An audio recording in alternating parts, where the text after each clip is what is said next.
দূর যোগে দূর ভোগে মানুষের পাশে চেয়ে দেখো কারা আজ আগে ছুটে আসে। জামাতে ইসলামে বাংলাদেশ, জামাতে অন্যান্য ধর্মাবলম্বী ভাই বোনেরা যারা এসেছেন তাদের প্রতি আমার গভীর শ্রদ্ধা এবং ভালোবাসা। আপনারা সবাই কেমন আছেন? আল্লাহ তাআলা যে আলোকেই রাখেন তার ইচ্ছা, আর আল্লাহর ইচ্ছার উপর সন্তুষ্ট থাকলে আল্লাহ খুশি হন। আল্লাহ যাদের উপরে খুশি হন তাদের উপরে আল্লাহ তাআলা তার পক্ষ থেকে সাহায্য এবং রহমত পাঠান। আমরা সবাই মানুষ, আমার উপরে যে আল্লাহ বিপদ দিলেন না, এটাকে আমার উপর আল্লাহর কম মেহেরবানি, অনেক বড় মেহেরবানি। এখন আপনাদের উপর বিপদ দিয়ে আল্লাহ আমাকে পরীক্ষা করতে চান যে আমি আপনাদের বিপদকে আমার বিপদ মনে করি কিনা। আমি যদি আমার বিপদ মনে করি তাহলে আমি আশা করি যে আমার আল্লাহ আমাকে আরো বেশি সাহায্য করবে। কিন্তু যদি আমি আপনাদের বিপদকে আপনাদের উপরে ছেড়ে দেই এবং আপনাদের কোনো কষ্টের অংশীদার আমি বা আমরা না হই, তাহলে আল্লাহ তাআলা কিন্তু আমাদেরকে ছাড় দেবেন না। এখানে কেউ মনে করবেন না যে আমি হিন্দু আমি মুসলমান, আমাদের কাছে সবাই মানুষ। আমরা মানুষের দুঃখ বেদনা যেখানেই দেখি আমরা মনে করি সেখানেই হাজিরা দেওয়াটা আমাদের জন্য ওয়াজিব। এটা নফল নয়, আমরা ওয়াজিব মনে করি। এবং আলহামদুলিল্লাহ আমাদের প্রত্যেকটি কর্মীকে আমরা এই শিক্ষা দিই যে তুমি যেখানেই আছো, মানুষের কষ্ট যেখানেই দেখবা, পকেটে টাকা থাকলে তাকে সাহায্য করবে। ওটা যদি না থাকে পথের কাঁটাটা সরিয়ে দিও, সে যাতে শান্তিতে পথ দিয়ে হাঁটতে পারে।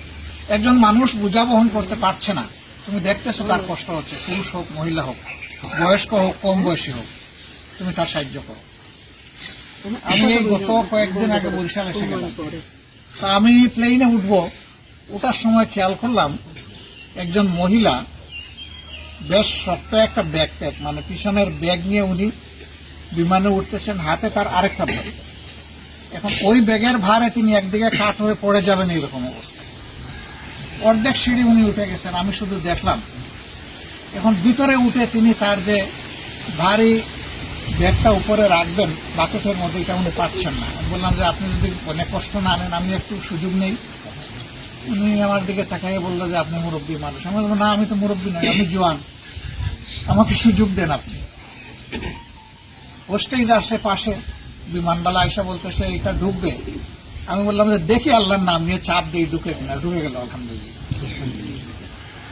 যখন বিমান এসে থামলো বরিশাল এয়ারপোর্টে, আমি তখন নিজেই ওটা আবার নামাইয়া ওনার হাতে দিলাম না। উনি বললো যে আমার হাতে দেন। আমি বললাম যে আপনি পড়ে যাবেন, আমি এখন আপনার হাতে এটা দেবো না, এখন এটার মালিকানা আমার। আপনি যখন লাউঞ্জে যাবেন, এই বিমান থেকে নেমে বিশ্রামের জায়গায় অথবা আপনার আপনজনের কাছে যাবেন, তখন আমি আপনার হাতে এটা আবার দিয়ে দেবো। বের হয়ে আসলাম, বিমান থেকে নামার পরে উনি বলতেছেন এখন আমার হাতে দিন। আমি বললাম না, এখনো আপনি নেওয়ার সময় আপনার আসেনি। তো উনি আমার দিকে ফেল করে তাকাইতেছেন। তখন সঙ্গে আর একজন ছিলেন, তিনি আমার পরিচয় দিয়ে বললেন যে ইনি অমুক। মহিলা দিকে আরো অবাক হয়ে তাকাইতেছে, মানে অমুক লোক আমার ব্যাগ বহন করবে, আমার ব্যাগ বুঝা নিবে, এটা কি হয় নাকি? বাইরে আইসা দেখি যে ওনার স্বামী আসে নাই। উনি ফোন দিচ্ছেন তুমি কোথায়? তো উনি বলতেছেন যে আমি আসতেছি, অমুক জায়গায় আটকা পড়ছি। আমি বললাম যে আমরা কি আপনার জন্য অপেক্ষা করব না আপনি এখানে বসে অপেক্ষা করবেন? বলে যে না, এখানে বসে। এবার ব্যাগ আপনারটা আপনি। এখন এই মহিলা, আমি যদি ব্যাগটা বহন নাও করতাম তার, সে তো কষ্টে মষ্টে এটা টানত। আমি কি জন্য করেছি জানেন? আমি ওই রকম এক মায়ের পেটে জন্ম। কে মুসলিম কে হিন্দু এটা আমার কাছে বিষয় নেই, সবাই আমার মা। আমি মায়ের দৃষ্টিতে দেখি। আমি আমার সহকর্মীদেরকে বলি, সাধারণ মানুষকে বলি, মহিলাদেরকে মা হিসাবে দেখবা। একজন বলছে যে স্ত্রীকে কি হিসাবে দেব? বলে তোমার সন্তানের মা হিসাবে দেখবা। তুমি তোমার মাকে যেভাবে শ্রদ্ধা করো, তোমার সন্তানও তার মাকে সেইভাবে শ্রদ্ধা করে। ওই শ্রদ্ধার জায়গা থেকে তাকে দেখো। আমাদের সমাজে এ নিয়ে অনেক বিপর্যয় হয়। মায়ের দৃষ্টিতে দেখলে শয়তান আমাদের কাছে আসবে না। সম্মানিত ভাইয়েরা, যেদিন আবহাওয়া অ্যালার্ট দিচ্ছিল, এটা তো আরো এক সপ্তাহ আগে থেকে দিচ্ছিল, আমরা খেয়াল রাখছিলাম ওই দিকে বাতাস যেদিন শুরু হবে, ঘূর্ণিঝড় যেদিন এখানে হামলে পড়বে, আমরা নিয়মিত যোগাযোগ রাখার চেষ্টা করেছি 12টা জেলার সাথে। পরে আরো 4টা জেলা যোগ হয়ে হয়েছে 16 জেলা। কক্সবাজার থেকে শুরু করে একদম সাতক্ষীরা পর্যন্ত এই বেড়টা, সমুদ্র উপকূল পুরাটা। আল্লাহর শেষ মেহেরবানি যে যেভাবে আবহাওয়াবিদরা আমাদেরকে সতর্ক করছিলেন এবং আশঙ্কা করছিলেন, আল্লাহর মেহেরবানি সেই তুলনায় কিছুই হয় না, আলহামদুলিল্লাহ।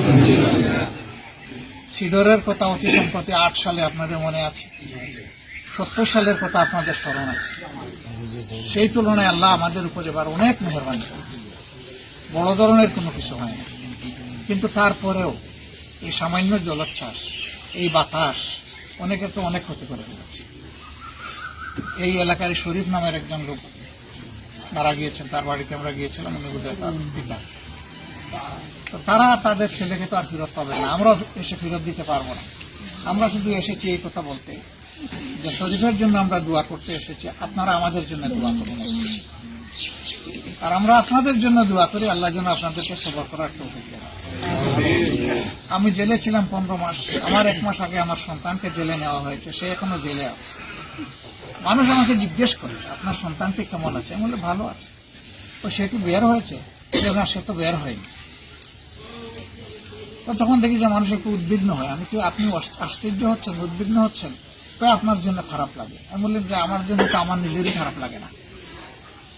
কেন খারাপ লাগে না? আমি বললাম যে আমার যিনি মালিক, আমার সন্তানেরও তিনি মালিক, আমি কি তার চেয়ে বড় অভিভাবক? আমি তো সেই মালিককে তাকে সমঝিয়ে দিয়েছি। এভাবে আমরা কিন্তু সবাই আল্লাহর মালিকানায় আছি।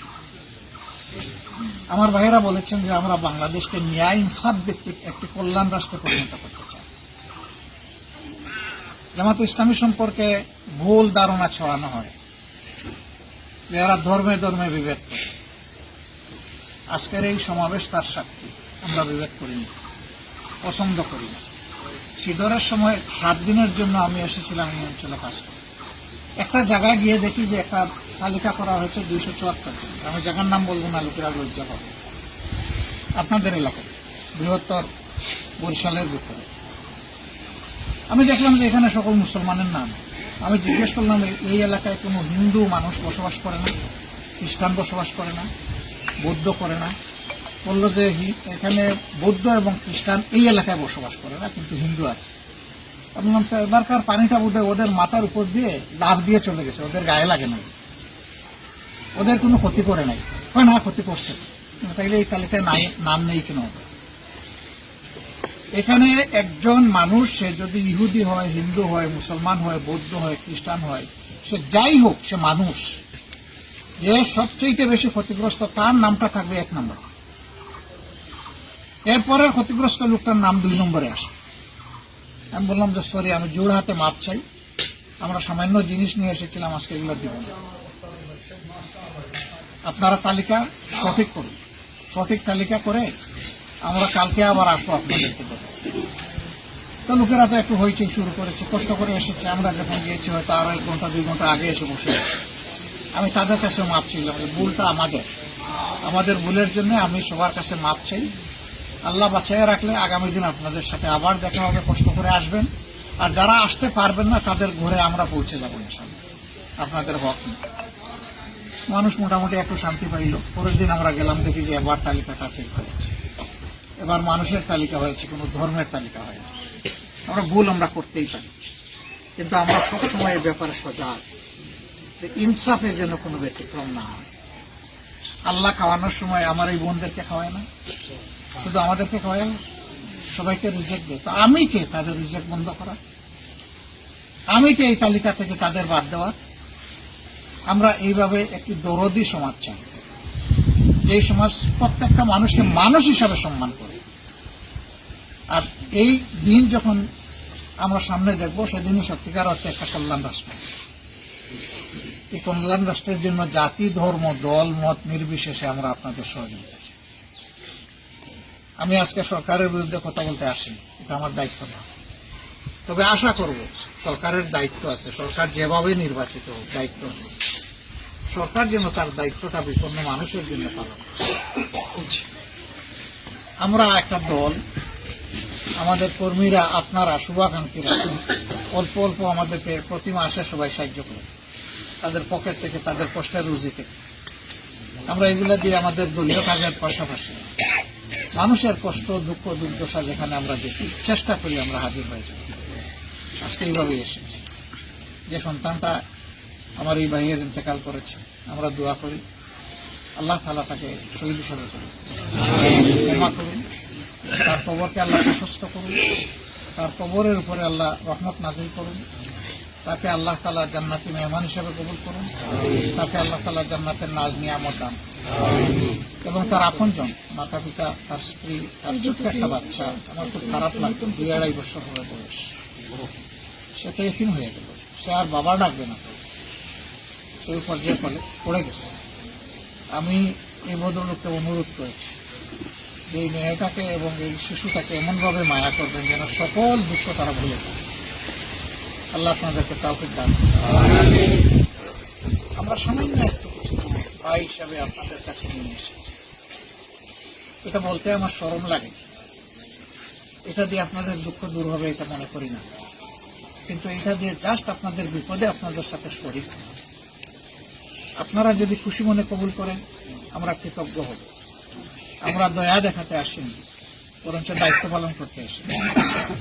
এতে দায়িত্ব পালন হয় কিনা আল্লাহকে ভয় করছি। যদি আল্লাহ ধরে ফেলে যে তোমরা আরো একটু বেশি দিতে পারতা কিনা, তবে আমরা আমাদের সামর্থ্যের সর্বোচ্চ বিবেচনায় এই কাজটা শুরু করেছি, এবং আমরা চাই যে সমস্ত বিপন্ন মানুষের কাছে কোনো না কোনোভাবে আমরা পৌঁছে যাই। আমরা সরকার নই, কিন্তু আমরা দায়িত্বমুক্ত নই। আমরা মানুষ, এই সমাজ আমরা বদলাতে চাই, একটি কল্যাণধর্মী রাষ্ট্র কায়েম করতে চাই।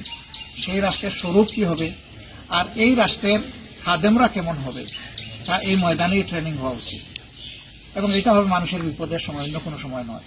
সুখের সময় ডাক দিলে মানুষের কোনো অভাব হবে না, বিপদের সময় কে আমারে দেখতে আসে এটাই হলো আসল বিষয়। আমরা এটা দাবি করছি না যে আমরা চ্যাম্পিয়ন, কিন্তু আমরা এটা নির্দ্বিধায় বলতে পারি যে এরকম বিপদ আসলে আমাদের অন্তর মানুষের জন্য কাঁদে, যে আল্লাহ তুমি একটু তৌফিক দাও না, মানুষের জন্য একটা কিছু করি। আপনারা দোয়া করবেন আমরা যেন মানুষের কল্যাণে নিজেদেরকে উজাড় করে দিতে পারি। এই এলাকার জন্য দোয়া করি, আল্লাহ এই এলাকার পর্বত এবং রহমত নাজিল করুন। আপনারা মূল্যবান সময় এখানে এসে দিয়েছেন, আমরা কৃতজ্ঞ। ঘরে ঘরে যাইতে পারলে আরো খুশি হতাম, কিন্তু আরো কিছু কাজ আজকেই আছে, সেগুলো সারতে গিয়ে আপনাদের এই সহযোগিতার জন্য আমরা আন্তরিক কৃতজ্ঞতা এবং মোবারকবাদ জানাই। আপনাদের জন্য আমাদের বগুড়া দোয়া থাকুন, আমাদের জন্য আপনারা দোয়া করবেন। আমরা যে একটা কল্যাণ রাষ্ট্রের স্বপ্ন দেখি, যে রাষ্ট্রে মানুষে মানুষে কোনো হিংসা এবং ভেদাভেদ থাকবে না, সেই রাষ্ট্র কায়েমে আপনাদের আমরা কলিজার ভিতর থেকে, অন্তর থেকে আপনাদের সহযোগিতা আমরা কামনা করি। আপনারা আশা করি আমাদেরকে সহযোগিতা করবেন ইনশাআল্লাহ। সবাইকে ধন্যবাদ। আসসালামু আলাইকুম ওয়া রাহমাতুল্লাহ। মাজলুম অসহায় মানবতার ডাকে, মাজলুম অসহায় মানবতার ডাকে, সবার আগে দেখো তাদের পাবে। জামাতের কর্মীরা সারা পৃথিবীতে কালেমার দাওয়াত দিয়েই যাবে।